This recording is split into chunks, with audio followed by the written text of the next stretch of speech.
Puji Tuhan, Shalom Bapak Ibu Saudara sekalian. Kita bersyukur dalam kesempatan pada saat ini kita dapat berjumpa kembali. Puji Tuhan, saya menyapa Bapak Ibu Saudara sekalian dalam renungan firman Tuhan pada pagi ini. Kita akan belajar kebenaran firman Tuhan yang terambil dari kitab Kejadian pasal 8 ayat 22. Demikian firman Tuhan. Selama bumi masih ada, takkan berhenti-henti musim menabur dan menuai, dingin dan panas, kemarau dan hujan, siang dan malam.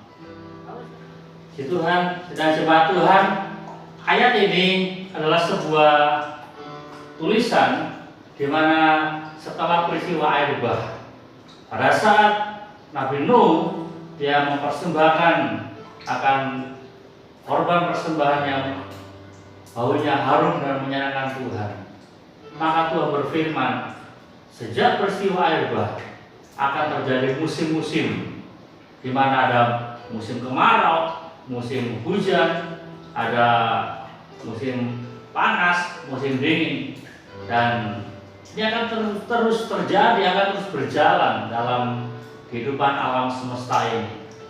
Dan jemaat Tuhan, dalam kehidupan kita juga secara rohani tidak selalu berbicara sesuatu yang enak. Kadang-kadang terjadi hal-hal yang sulit dalam kehidupan kita. Bahkan akan terjadi hal-hal yang bersifat ekstrim, seperti kemarau yang terlalu panjang, maka akan terjadi kebakaran hutan. Bila air atau hujan yang terlalu banyak akan menimbulkan banjir dan manusia akan banyak mengalami kerugian secara materi. Jadi jemaat Tuhan, musim juga akan terjadi dalam semua kehidupan manusia tanpa terkecuali. Baik kita orang-orang percaya pada Tuhan maupun yang orang yang tidak percaya pada Tuhan. Musim kemarau, musim penghujan akan kita alami. Termasuk saat ini, pada saat Tuhan izinkan pandemi COVID-19 menjadi satu musim yang begitu menyulitkan kehidupan kita. Kita semua mengalami akibatnya. Tidak sekedar orang yang tidak percaya pada Tuhan, tetapi juga kita yang percaya pada Tuhan juga mengalami dampak daripada pandemi COVID-19. Tetapi ini menjadi sebuah ujian atas kehidupan kita. Apakah pada saat kita mengalami musim-musim yang tidak menyenangkan akan kehidupan kita, apakah kita menyalahkan situasi? Sama seperti saat ini pandemi COVID-19 terjadi. Apakah kita melakukan persungutan? Apakah kita tidak bersekutu dengan Tuhan? Ataukah kita menyalahkan pemerintah? Kita menyalahkan segala sesuatunya? Atau juga situasi yang sulit seperti ini membuat saudara-saudara untuk berhenti berbuah. Kita berhenti melakukan kebenaran. Tetapi mari, situasi sulit apapun kita, musim apapun dalam kehidupan kita, maka biarlah kita terus bergerak, kita terus menyatakan kebenaran, kita terus berbuah, kita terus berakar, bertumbuh di dalam kasih dan kemurahan Tuhan. Dan jemaat Tuhan, seperti seorang peselancar, pada saat dia melihat gelombang atau ombak yang begitu besar, maka ini adalah sebuah kesempatan bagi dia untuk dia boleh bermain. Dia boleh berdiri di atas papan seluncurnya dan dia berliuk-liuk dan dia menikmati gelombang yang begitu besar. Hal yang sama dalam kehidupan kita. Maka mari dalam situasi yang seperti ini kita mau bergerak di dalam gelombangnya Tuhan.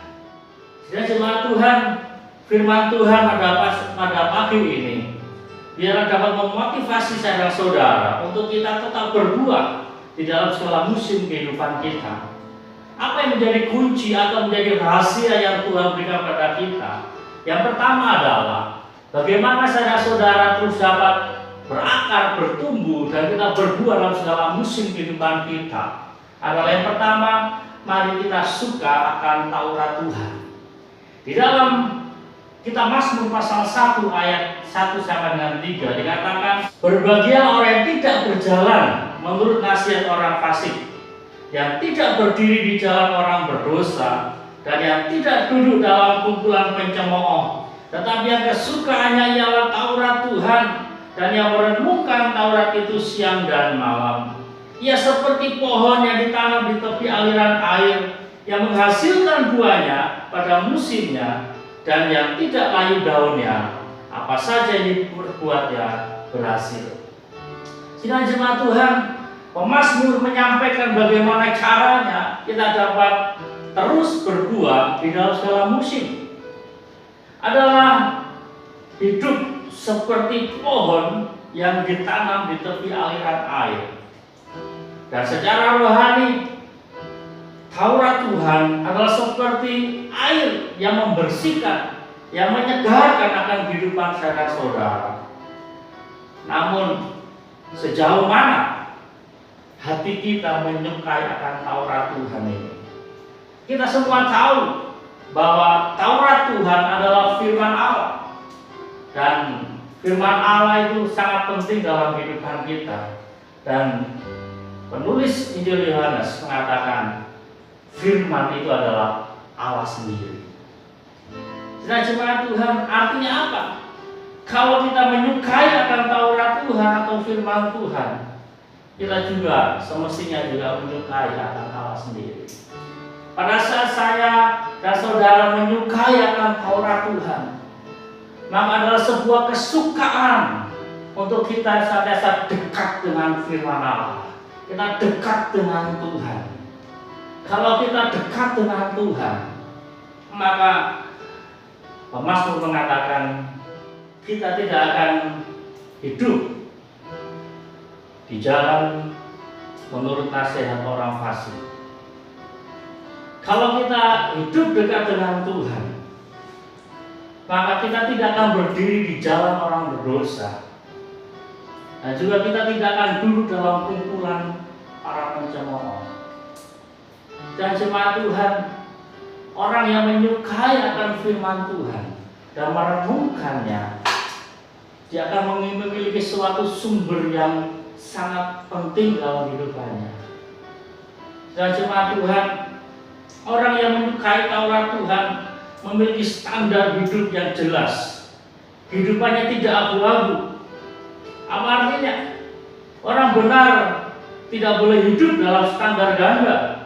Orang benar harus hidup seperti kebenaran yang dia ketahui dan dia miliki dalam kehidupannya, yaitu firman Allah. Mari dan jemaat Tuhan, kita introspeksi diri kita setiap hari. Apa yang kita renungkan dalam kehidupan kita? Silakan kita memiliki banyak masalah, tetapi izinkan firman Tuhan yang memenuhi akan pikiran dan hati kita. Maka dikatakan hidup saya dan saudara, kita akan seperti pohon yang ditanam di tepi aliran air. Perkara yang kedua adalah mari kita belajar untuk mengandalkan Tuhan. Kitab Yeremia mengatakan, diberkatilah orang yang mengandalkan Tuhan, yang menaruh harapannya pada Tuhan. Ia akan seperti pohon yang ditanam di tepi aliran air, yang merambatkan akar-akarnya di tepi batang air, dan yang tidak mengalami datangnya panas terik, yang daunnya tetap hijau, yang tidak khawatir dalam tahun kering, dan yang tidak berhenti menghasilkan buah. Dan jemaat Tuhan, Yeremia dia sebagai seorang nabi Tuhan, dia berbicara jelas dalam kehidupan kita. Perkara yang kedua untuk kita dapat senantiasa berbuah dalam segala musim. Meskipun ada musim sulit, musim kemarau terjadi, tetapi orang-orang yang mengandalkan Tuhan, dia akan tetap berbuah. Pada saat saudara-saudara duduk di sebuah kursi yang memiliki sandaran, maka otomatis saudara-saudara akan segera menyandarkan akan punggung kita, supaya kita dapat duduk dengan nyaman, kita dapat duduk dengan santai. Tetapi yang menjadi dasar, yang mendasari adalah mengapa kita menyandarkan punggung kita? Karena kita yakin bahwa pada saat kita menyandarkan punggung kita, maka sandaran kursi itu kokoh, dia kuat sehingga dapat menopang akan badan kita. Hari-hari ini ada banyak orang-orang yang mengatakan saya percaya pada Tuhan. Tetapi apa yang terjadi? Pada saat dia mengalami kesulitan, dia tidak datang kepada Tuhan. Bisa jadi setiap hari Minggu dia ke gereja, tapi pada saat dia mengalami kesulitan, justru dia mengandalkan akan kekuatannya sendiri. Dia memeras otaknya tanpa dia berdoa pada Tuhan, tanpa dia mengandalkan akan pimpinan Tuhan. Pada saat dia sakit, dia pergi ke dukun-dukun. Pada saat dia ada dalam pergumulan hidup, dia pergi ke pohon-pohon besar yang dia yakini di situ ada roh-roh yang dapat menolong dia. Ataupun kalau dia bekerja tanpa didasari sebuah doa yang dia memohon akan pertolongan berkat-berkat Tuhan di dalamnya. Kata percaya tidak sekedar hanya di mulut saja, tetapi bagaimana sikap saya dan saudara di dalam mengandalkan, kita mengandalkan Tuhan dalam segala aspek kehidupan kita. Dan jemaat Tuhan, Yeremia mengajarkan pada kita, mari kalau kita ingin terus berbuat dalam segala musim, andalkan Tuhan. Dengan kita percaya pada Tuhan, maka pertolongan Tuhan itu akan nyata dalam kehidupan kita. Perkara yang ketiga yang perlu kita belajar dengan jemaat Tuhan, bagaimana saya dan saudara terus dapat berbuat dalam segala musim kehidupan kita, yaitu dengan kita tinggal di dalam Tuhan. Firman Tuhan mengatakan, akulah pokok anggur dan kamulah ranting-rantingnya. Barang siapa tinggal di dalam aku dan aku di dalam dia, ia akan berbuah banyak. Selebih luar aku, kamu tidak dapat berbuat apa-apa. Ilustrasi yang Tuhan Yesus berikan pada saat Yesus mengajar para muridnya begitu jelas. Kalau para murid ingin dapat berbuah banyak, tidak sekedar berbuah, tetapi dapat berbuah banyak, maka yang dikerjakan adalah mereka harus tinggal di dalam Tuhan. Sama seperti sebuah ranting pohon, dia tidak akan dapat berbuah kalau dia tidak melekat atas pokok dari sebuah pohon. Berbuah adalah sebuah tuntutan yang Tuhan berikan kepada setiap pengikutnya. Karena setiap pengikut Kristus yang dalam hidupnya menghasilkan buah, itu adalah bukti dia adalah murid Yesus yang memuliakan Bapa di surga. Di dalam ayat berikutnya, Tuhan Yesus menjelaskan pada kita bahwa bila ranting itu tidak berbuah, apa yang dikerjakan? Dikatakan maka ranting yang tidak berbuah itu akan dipotong dan menjadi kering lalu dibuang dan dibakar. Artinya firman Tuhan ini memberitahu kepada kita bahwa saya dan saudara harus berbuah. Mungkin kita sedang bertanya, bagaimana kehidupan saya sedang sulit? Apakah saya harus berbuah? Ya, firman Tuhan pada pagi memotivasi kita. Dalam segala musim, saya dan saudara mesti berbuah. Baik dalam keadaan yang senang, dalam keadaan yang susah, dalam keadaan yang nyaman ataupun tidak nyaman, maka mestilah kita terus berbuah. Bagaimana caranya? Mari kita tetap melekat di dalam Tuhan. Kalau kita tinggal di dalam Tuhan, maka firman Tuhan tadi dikatakan kita dapat berbuah, kita dapat berbuah banyak. Dan jemaat Tuhan, hidup di dalam Tuhan berarti kita menjadikan Tuhan, yaitu kebenarannya, kasihnya, dan kuasanya sebagai asupan atau sebagai nutrisi sumber kehidupan saya dan saudara. Sehingga kalau kita melalui informasi-informasi yang kita tahu, melalui pengetahuan kita mendapatkan asupan-asupan yang lain, oke-oke saja. Tetapi yang menjadi filter, yang menjadi standar, alat penguji segala asupan-asupan yang lain untuk kebutuhan rohani kita adalah Tuhan sendiri, yaitu firman Allah. Kalau semua asupan-asupan atau informasi-informasi yang kita terima dalam dunia ini tidak sesuai dengan firman Tuhan, maka saudara-saudara dengan tegas harus menolak semua informasi yang bertentangan dengan firman Tuhan. Sebab sama seperti yang dinyatakan oleh Rasul Paulus kepada jemaat di Korintus, dikatakan, jadi siapa yang ada di dalam Kristus, ia adalah ciptaan baru. Yang lama sudah berlalu, sesungguhnya yang baru sudah datang. Artinya apa? Kita memiliki standar yang jelas, asupan rohani yang jelas, yaitu hanya berasal daripada Tuhan.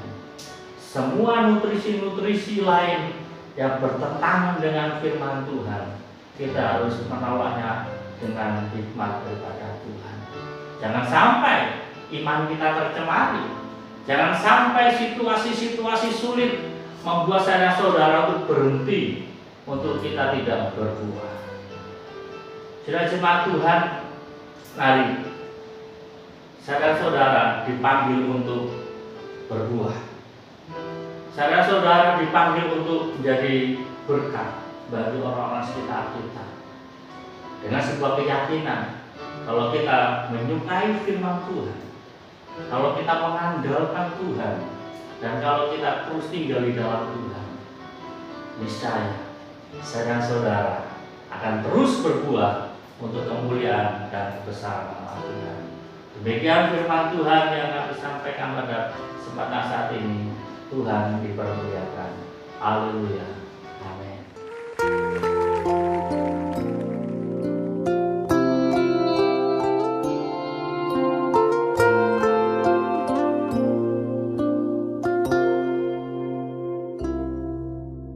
Kau selalu ajaib bagiku, jalanmu tak terselami.